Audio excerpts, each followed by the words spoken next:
Hi everyone. I would like to offer a sincere apology to Jon Labrousse, as I forgot to turn the video camera on, or back on, before his introduction at the third Saturday Reader Series last night. I do not believe I missed any of the recording of his performance itself, though, so I'm inserting this introduction in post, so he will have a proper introduction like the other two readers did. This is pretty much how I introduced him last night. Okay, let me tell you a little about Jon Labrousse.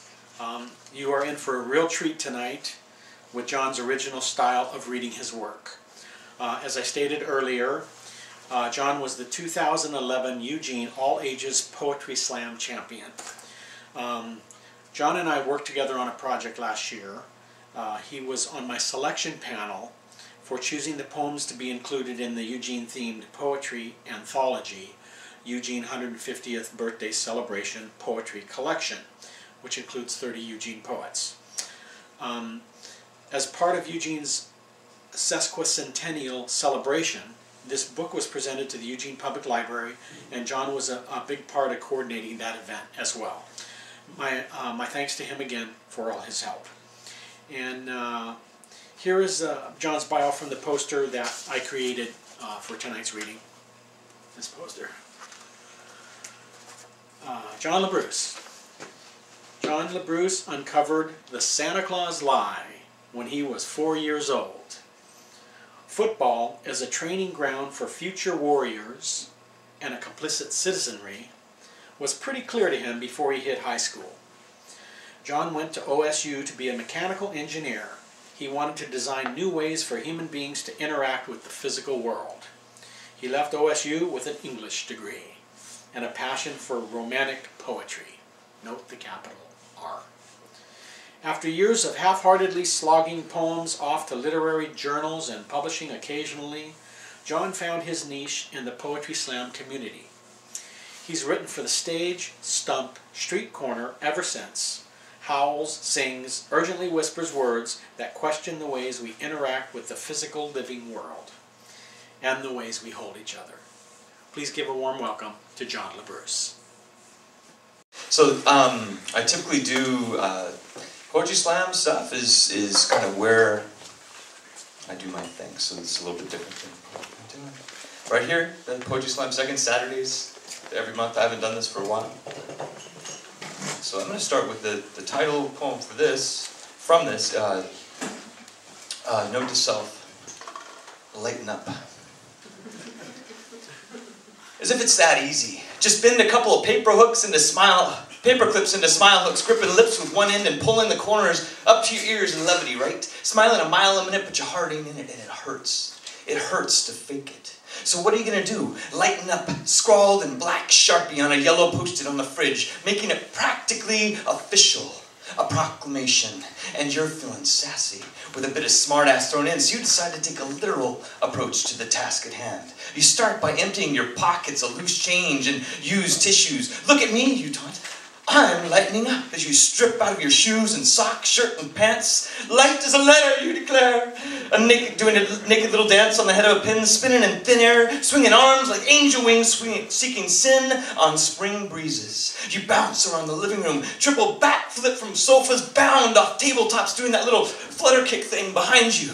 Is to accentuate your lightness of being, all the while flinging throw pillows at houseplants, frisbeeing fine china, and blowing air kisses to imaginary witnesses. How can I get any lighter, you say, sashaying past the bathroom? Hey! Emerging, you lift your arms to the heavens and proclaim, my lightness cannot be contained! And burst from the front door, stopping briefly to ding the doorbell with your ding-dong and ditch to the backyard swing set. Cartwheel tumbled across the yard, picking dandelions with your teeth on each turnover, singing, I like butter, yes I do, I like butter. How about you stop? Muddy pod and yellow chin, face full of flower-eating grin. You're there. This is it. Who gives a shit what the neighbors think? Hey, Bill, you wave. Hi, Elaine. You're so light you slide up the slide, jumping from the swings. Takes 20 minutes to touch down each and every time. You do things on the trapeze only your neighbors have ever seen. At least, that's what was going through my mind. Trashed house, crippled swing set, crying kids, frightened wildlife, neighbors' doorbells dinged. But who are you going to believe? Me or the newspapers? Sheesh.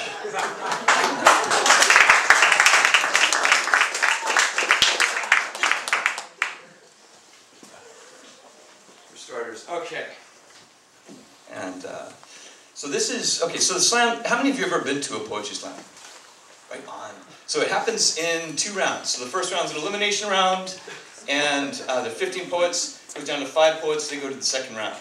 And so I've been doing this for a long time, and you get kind of bored with the same old slam poems start to sound the same. So this is a 2-part poem, written in iambic pentameter, the entire thing. So I'm going to go ahead and read both parts, because the idea is the first part, then we have to break, come back, and there's the second part, and I'm just going to do it all at once, in 2 acts. So this is Loved and Lost and Not at All. Act 1, The Proposal.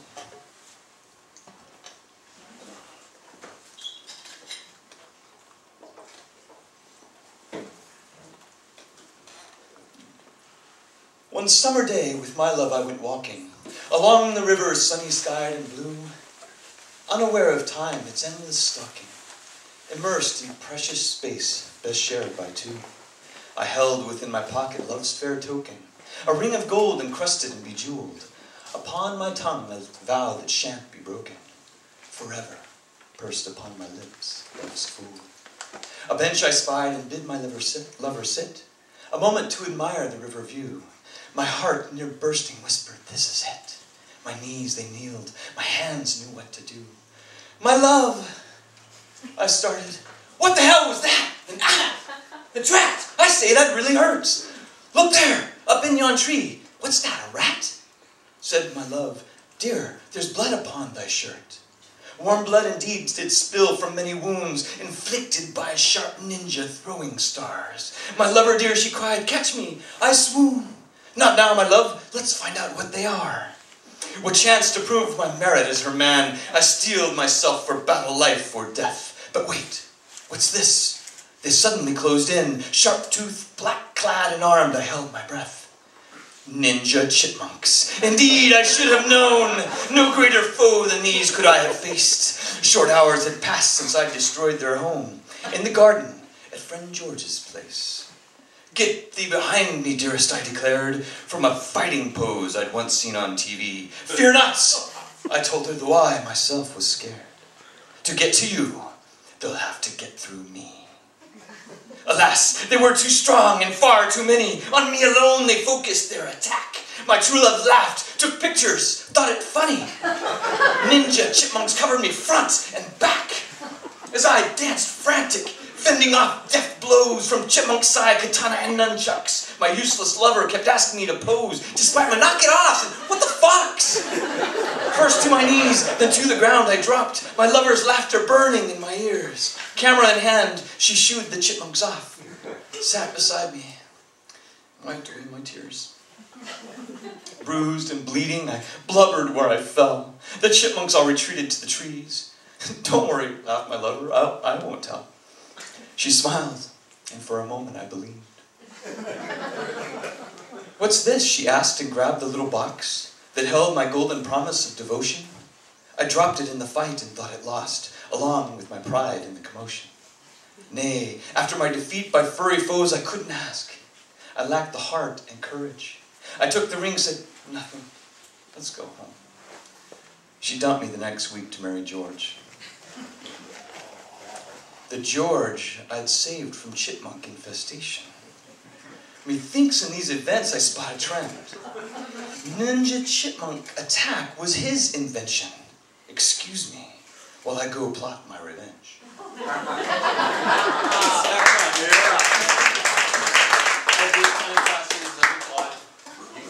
Act 2. The reprisal. 3 moons have waned since chipmunks ruined my life. My body is recovered, but my heart is smitten still and wants my love for wife, and plots to rip friend George's world apart. My plan is simple and yet cunning. I've amassed an army of my own that will send every ninja chipmunk running, an army of fierce, well-trained zombie crows. That's right, ha-ha! When to the trees they climb, my zombie crows will follow unimpeded, and from their tiny skulls pluck out their eyes, and upon their brains my zombie crows will feed. You're just in time to witness my ascent, back to the throne of my dear lover's heart. Look there, into the house they both just went. The crows are waiting in George's backyard. I'll walk up to the door. I think it best, if it appears there's quite nothing amiss. Before my love, I'll issue my fair test. Pit my assembled army against his.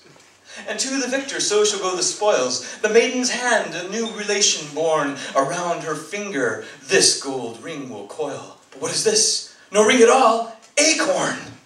Those little bastards, damn their beady eyes! I'll show no mercy. George has gone too far. To steal the ring he himself helped me buy. False friend, rude swindler, cruel, backbiting shark. Look through yonder window. What's that they do? At the computer, a merry time indeed. The logo on the screen is clear. YouTube. What's this? The dancing fool they watch is me! Oh, betrayal! Oh, my love, how could you? It seems you were in on it from the start. You've made your choice. There's just one thing to do. I need to lure you both to the backyard. Around the house I go, and through the gate I strike a pose and call in language crass from under trees where zombie crows await. Get out here, George! I'm gonna kick your ass! With bang of screen and overbearing bluster, George emerges, all 6'5" of him. I gather all the presents I can muster. Geez, John, says George, what's your fucking problem? I'll tell you what my problem is, you nitty.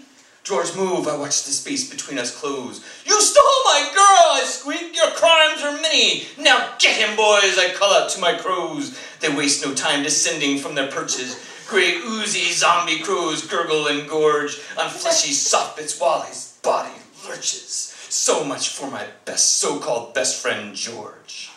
From the house, my former love emerges. Across the gruesome scene, our eyes do meet. Ring-fingered hand, she reaches on the verge of calling out and pledging love to me.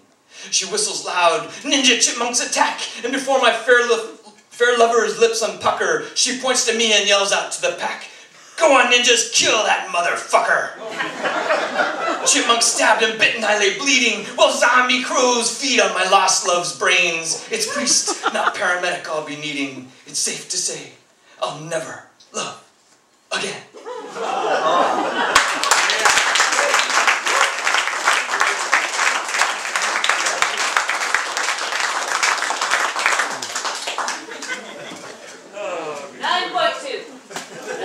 I'm just doing one poem and then I go sit down.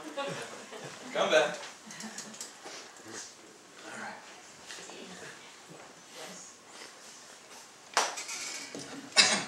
It's called No Expense Was Spared.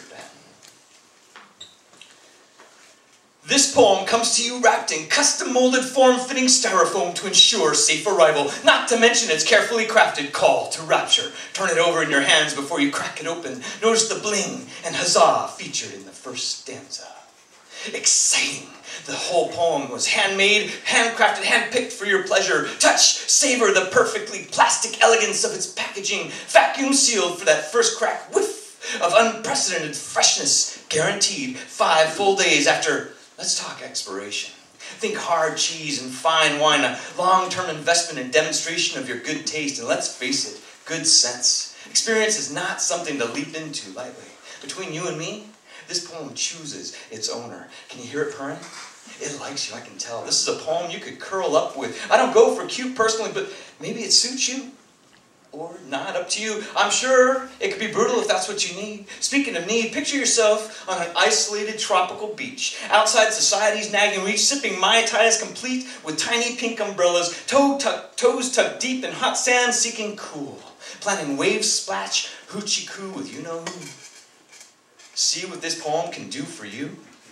Let's talk about meaning. That's what you're after, right? Meaning and what to do with it, how, love, family, money, video games, is it all the same? And that's why this poem likes you. It's your dissatisfaction. I'll tell you what. You look like a good person, so here's what we'll do. Bring this poem in for a 10% discount on the latest upgrade. It's the least we can do for your participation because this particular poem's batteries have just run out.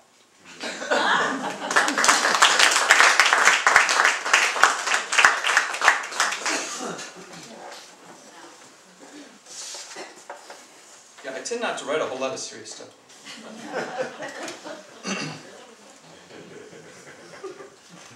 Doesn't suit me. All right, this is called Hunger.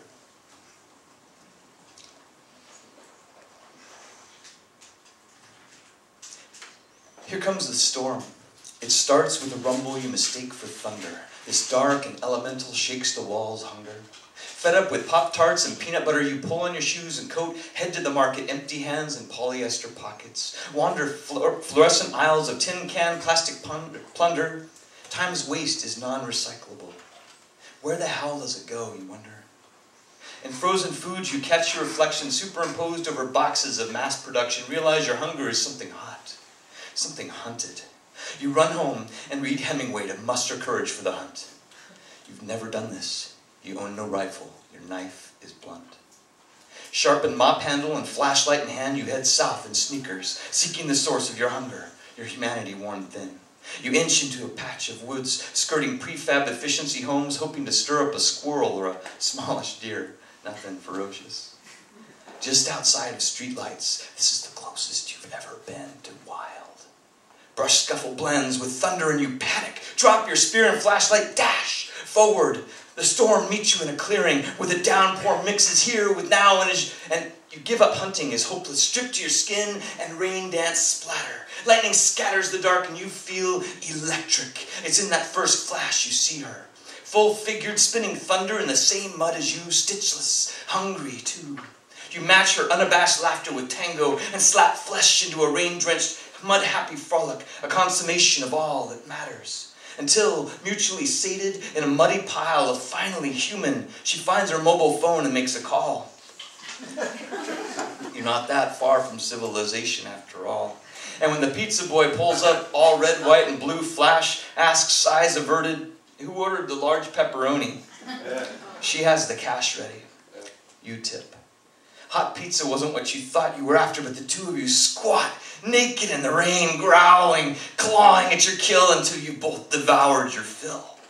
It's in her wild eyes you realize that it wasn't the kill that drew you into the hunt, but the risk of finding something primitive, and you did, yourself, finally alive.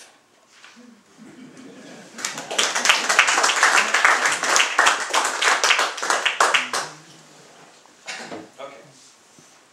Do a short one. This is actually A guzzle? A few years ago, it's Charles Steelman. I met Charles when I first moved back to Eugene years ago. And he actually hooked me up with my first performance gig at Cosmic when it had just opened a long, long time ago. He's in an open mic series there. And so it was through Charles. I used to teach night school for 4J. And I was able to bring a whole class of students to see Robert Bly when he was in town at the reading at the Strand. The Shed, that's it, not the Strand, the Shed. And the old Catholic church. And it was really a remarkable opportunity for the kids. Got to have dinner with Robert, and it was really an amazing night. Anyhow, I'm sure you've read his book of ghazals. It's Middle Eastern form. It's kind of beautiful. This is more of his style, Robert Bly's style, rather than the traditional Middle Eastern verse. So this is called The One.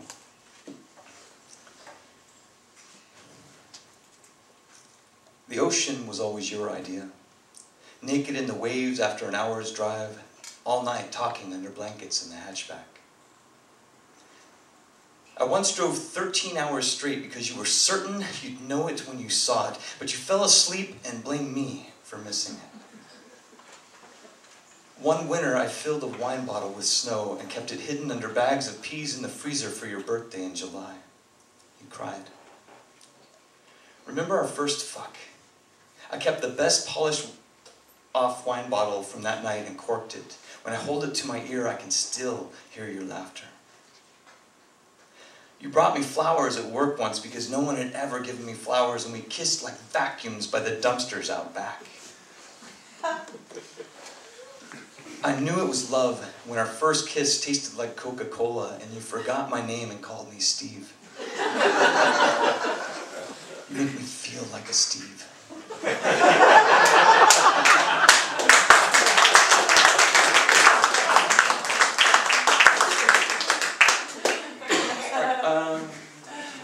Let's do a couple more.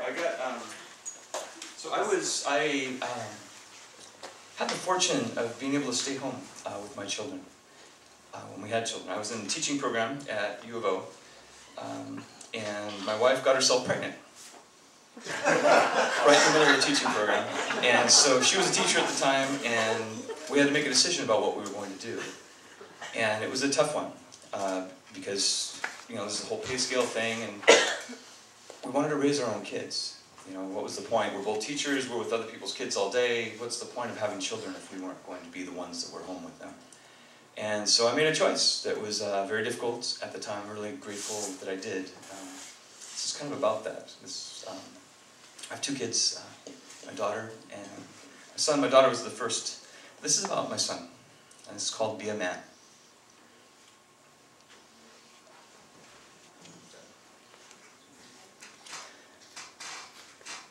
Come over here and deliver this baby, the doctor said, and she stepped aside. You were just a crown, a circle of hair emerging, and I was terrified to touch you. But you didn't wait for me to make up my mind. Your eyes were already in this world, so like those adrenaline pump moms who lift trains from pinned infants, I leaned in and held your head. Freed your shoulders and you swam to me. You were too slippery to hold and too fragile for firm fingers, so I knelt and pulled you against my chest like a football catch. Evenings on the lawn when I was 7, Dad taught me how not to throw like a girl, until my sternum hurt from hard spirals and my arm was rubber. Hours until I threw like a girl. You'll never beat your old man, he'd coach me locked in his half Nelson in 3rd grade. Never cry no matter how much it hurts, and he'd tighten his hold until I did. 3rd grade. That same year, he entered me in a wrestling match for kids. The gym was packed with fathers molding men from molehills, sweating expectations. Don't win, Dad told me. Maim the guy. Hate him. I got my first job in high school. Comic books. Ask me anything about superheroes. My favorites were Spider-Man and Superman. Mild-mannered alter egos you don't want to fuck with. The way Peter Parker worshipped Mary Jane, Clark Kent, Lois Lane, I learned how to love your mother in comic books. How strong men need stronger women. How your weaknesses make you more real, more human. Minimum wage with a discount. It was hardly heroic, but at 16 it felt like X-ray vision and a cape. I mapped out an epic future filled with nothing but success. Even Superman would be impressed. When your big sister was born, your mom worked. I turned down teaching jobs. I couldn't face 100 kids a day knowing someone else would be holding mine, teaching her love, strength. Your grandmothers surprised me most with their expectations. Father, husband, worker bee, their kryptonite phone calls made me weak. I wanted to believe I was more than a paycheck. I tried not to care, but there were too many important things I wasn't doing. I was entitled to more than dishes and diapers. Love wasn't enough. I wanted to maim the guy, hate him, her. Your mother, as if it was her fault. I played along with your mom's pregnant taunts. It's a girl, she'd tease. You're outnumbered, it'll be fun. 3 menstrual banshees to 1. Truth was, my greatest fear was how to raise a son. Holding you that afternoon, I was the one delivered. I bathed and swaddled you, you barely cried. When I gave you back to your mother, you knew exactly what to do with a boob. And now you're 3. How could I have known that you would raise me, that you'd wear caped blue pajamas and insist on wrestling nightly, that you'd beat me every time? My son, my little Superman. We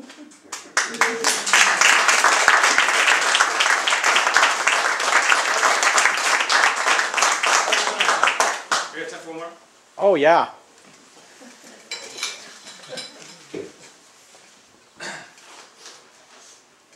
What's funny is it was harder to write a poem for my daughter than it was for my son. Because my fears, I don't know, I knew what I wanted from my daughter. one of the strong, powerful young women that she is. Amazing kid. And I'm a middle school. I teach at Ridgeline Montessori. Actually, Eugene Montessori is a private school on the other side of the bridge. Ridgeline is a public charter school here in South Eugene. I teach 7th and 8th grade. My daughter is in 8th grade with me this year. This is her 2nd year in my classroom. People ask me, how'd that go? Geez Louise, it's been amazing. We are so close. It's just brought us closer. So this is called Write the Stars.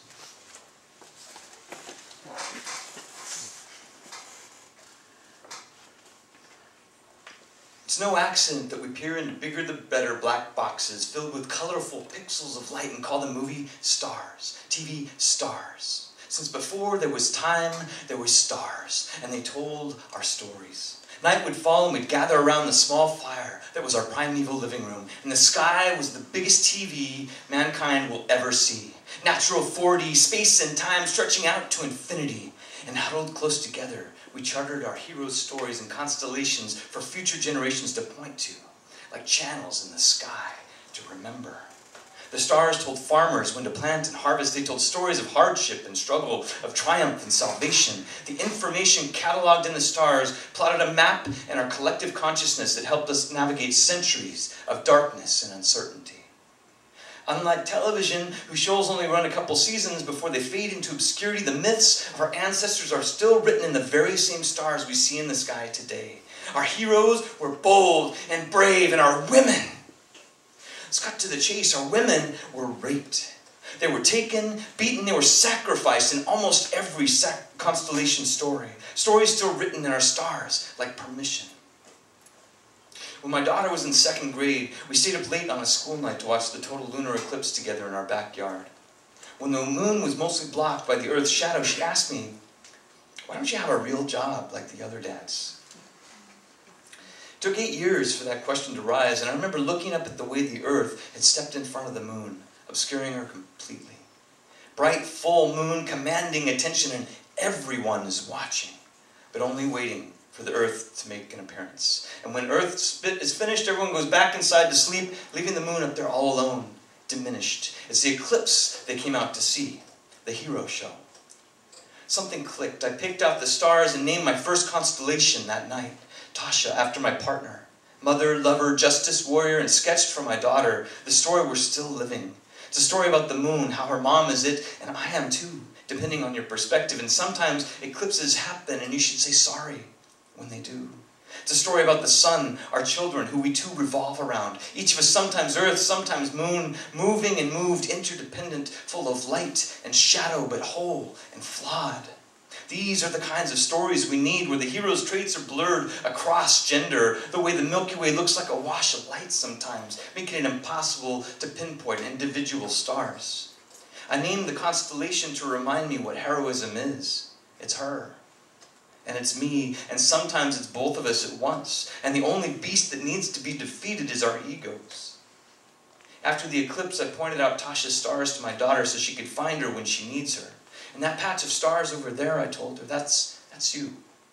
And I sketched a map of both of them inside the front cover of her journal. That's the constellation where you're writing your stories. We need new heroes, I told her, like you. And we snuggled under the blanket to watch the full moon's slow procession across the sky until it slipped behind the trees before we went inside to sleep.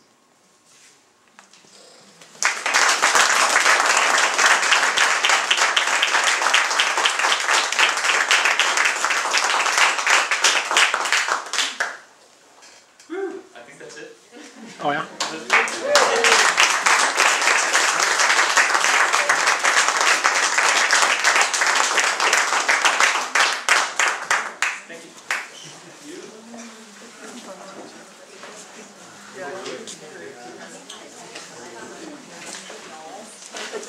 Jon, thank you so much for gracing us with your originality. Let's give Jon another hand.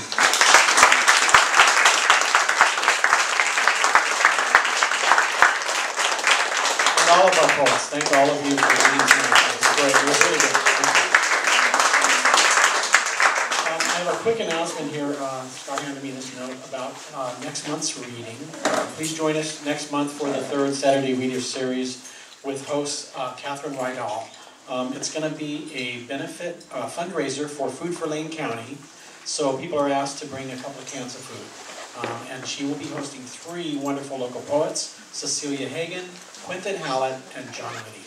So join us next month. Thank you.